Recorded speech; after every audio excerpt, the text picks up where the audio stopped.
Inilunsad sa Panatag Summit ang ilang plataporma at inisyatiba ng lokal na pamahalaan ng Valenzuela pagdating sa kanilang disaster preparedness. Isa sa mga highlights dito ang pangmatagalang solusyon sa pagbaha. May report si Catherine Landicho. Pangmatagalang solusyon, hindi band-aid solusyon.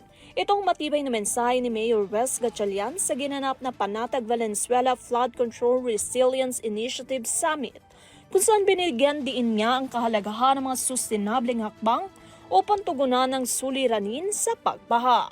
Bilang bahagi ng pagpapalakas ng kahandaan at katatagan ng lungsod laban sa mga sakuna, opisyal na inilunsad ni Mayor Gatchalian ang ATMOS o Advanced Telemetry Management and Observation System, isang makabagong flood monitoring network na binubuo ng rain gauge, water level sensor, automated weather stations at IP camera na konektado sa pamamagitan ng isang matatag na wireless mesh network.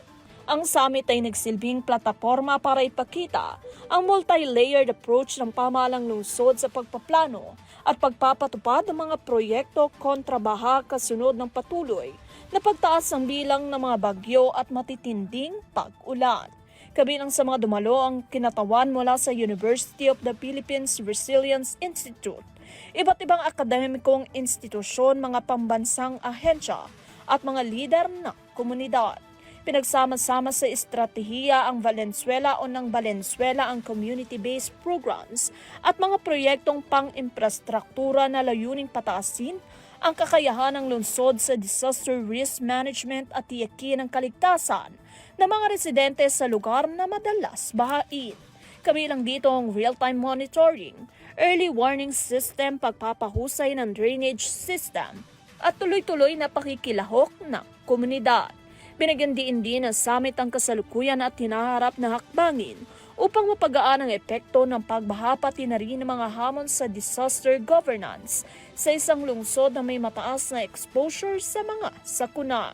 Nabahagian din ang mga pinakamahusay na practice at inilahad ang mga kabago at sistematikong o siyentipikong solusyon at tinukoy ang mga susunod na hakbang tungo sa mas matibay na katatagan para sa Valenzuela.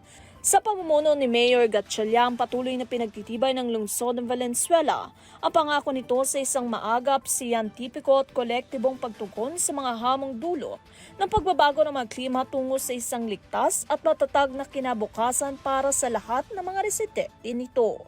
Para sa EuroTV News, Catherine Landicho, sumasaludo sa bawat Pilipino.